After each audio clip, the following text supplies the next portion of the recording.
Gemini, I'll now be exploring what's bringing the two of you together in this connection, and then the areas of strength and areas of challenge. So let's have a look first and foremost at what's bringing the both of you together in this relationship, Gemini. Okay, you do have the wellness card, so that's a very strong intuitive bond straight away that's coming in around the both of you. Now, wellness points to well-being. And I feel like with this beautiful sword that's being held up, it almost resembles the Ace of Swords.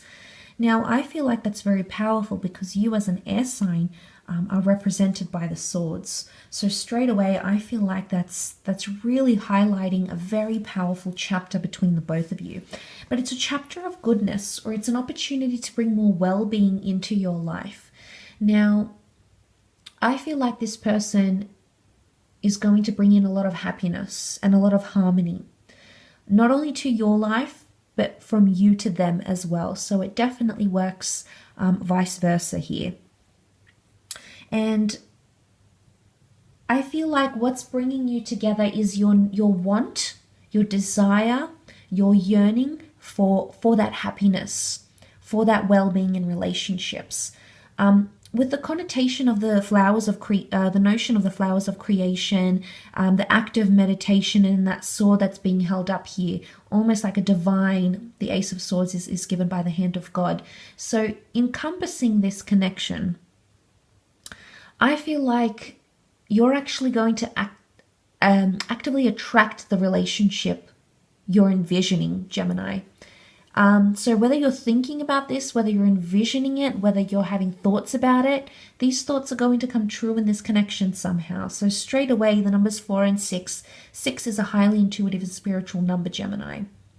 So I feel like you're definitely guided and brought together by your intuition together. But it's I think you're ready. I think you're ready to bring love. I think you're ready for this major relationship. It's your readiness, that yearning, that's going to bring you and this person together. That's in fact what is bringing the both of you together. So let's have a look and see the areas of strength. Okay, what's the strong points of this connection between the both of you? Okay, lots of pentacle cards here. Okay, the strength, the Hermit. This is very powerful. It is Virgo energy, and Virgo is ruled by Mercury, much like yourself, Gemini. So I feel in terms of a mental connection, this is straight away something that's going to be your strong point here. The Hermit seeks an aesthetic life. The Hermit seeks a certain life that is nonconformist and non-conventional. So I feel like one of your strengths in the relationship is finding things that resonate with you. It's almost like you're going to design this relationship with this person. And it might be open-minded, it might be very different, it might be unconventional, but I think it's going to work for you.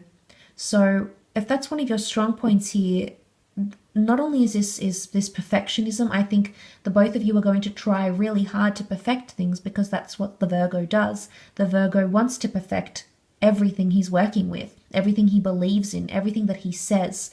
So not only is this indicating a strong mental connection, I think the need for perfection, or the need for thinking outside of the box is going to be very significant in this relationship. Now, Virgo is an earth sign, so you have a lot of earth energy here. And earth is all about the physical gains, attraction, the physical realm, ownership, exclusivity, money, milestones, moving in together. All that physical stuff is going to be your strength. Now, the Nine of Pentacles is a relationship that requires you to be in the moment and take each day as it comes. Now, the Virgo doesn't think this way, so I think there's a reminder here for you to maybe calm the Virgo side, okay? Calm the heavily analytical, need to presume a future, need to envision it all side of you, and you need to live each day as it comes. And I think you will. I think this is a reason why this person is coming into your life. I think they're going to inject this type of energy. And I think in one way it's going to rub off on you, Gemini, and I think this is really going to help move your relationship forward.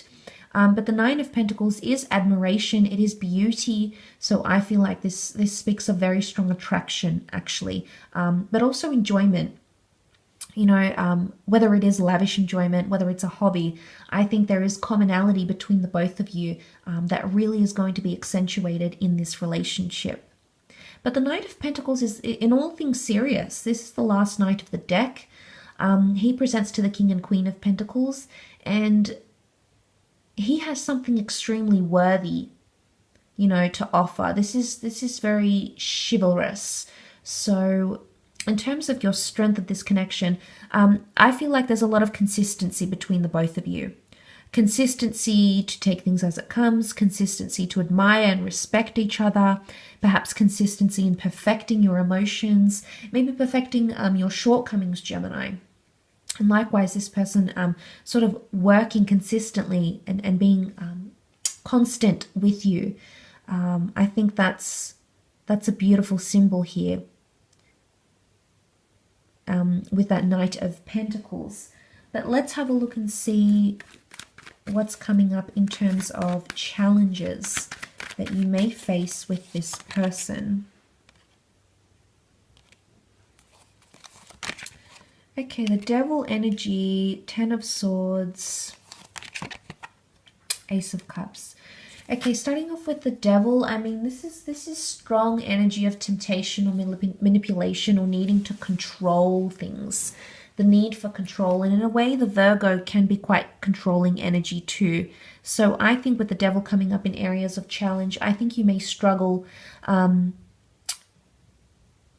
may struggle in areas of needing to control a situation or control this person, Gemini. If it's not you, it could be them. If you take the symbolism out of it, it does represent the sign of Capricorn. And Capricorn is very resilient to changes, to things that throw them off. So I feel like it's you needing to be more resilient. I want to say tolerable, but obviously each situation is different. And if someone is doing something to you that's just completely disrespectful, abusive, you know, just evil, I would never recommend you stay in those sorts of situations. But you know, the Devil card doesn't always carry such heavy connotations. It can be things like addiction and codependency and really clingy behavior here, feeling really bound to someone. So I feel like there might be complications in detaching from this person somehow. And the both of you could be very heavily reliant on each other, like constantly needing to communicate. You can't make, you know, any sorts of small decisions without this person. It's constantly needing their input, their opinion. And molding, you know, merging identities in a way. You know, we need to maintain our own identities in relationships, and that could be an area where you struggle when you come into this one. Now, the Ten of Swords here can point to things like betrayal and pain, especially with words. Now, I think communication definitely needs to be adhered to, and something about sensitivity. So one of you may be more sensitive than the other. One of you may feel like you're not able to freely express yourself. I do feel like some hurdles in communication or some words that will be exchanged. I think the way in which you communicate, you know, you need to think about this, Gemini. It needs to be, but it could also be betrayal. So hurting each other and not being sensitive about it. You know, I think that could be an obstacle that may be a part of this relationship. Now, the Ace of Cups in terms of an obstacle here is not seeking opportunity when it's being granted from you. The Ace of Cups is not allowing yourself to fully feel what you need to feel. Now, for some of you, this might be things to do with like having your guard up, having walls up. And if it's not with you, it's with this person. But the Ace of Cups does speak about emotion. You know, so when I see this card, I do think of abundance and plenty and things of that nature. But when it's come up in an area of challenge, it's taking something for granted, or it's going too far with it. So I think it's more to do with boundaries. I think crossing boundaries or overstepping the mark could be something that you may find very, very challenging with this person, or it may come up and be emotionally very challenging, okay? The bird is all about being a message, so I definitely feel it's possibly overstepping the boundary, promising more much more than you can actually commit to, maybe, or maybe this person promising more than they can actually commit to. So it could be things like that. But this is a general reading. I do hope it's been helpful, and hopefully we shall be in touch soon.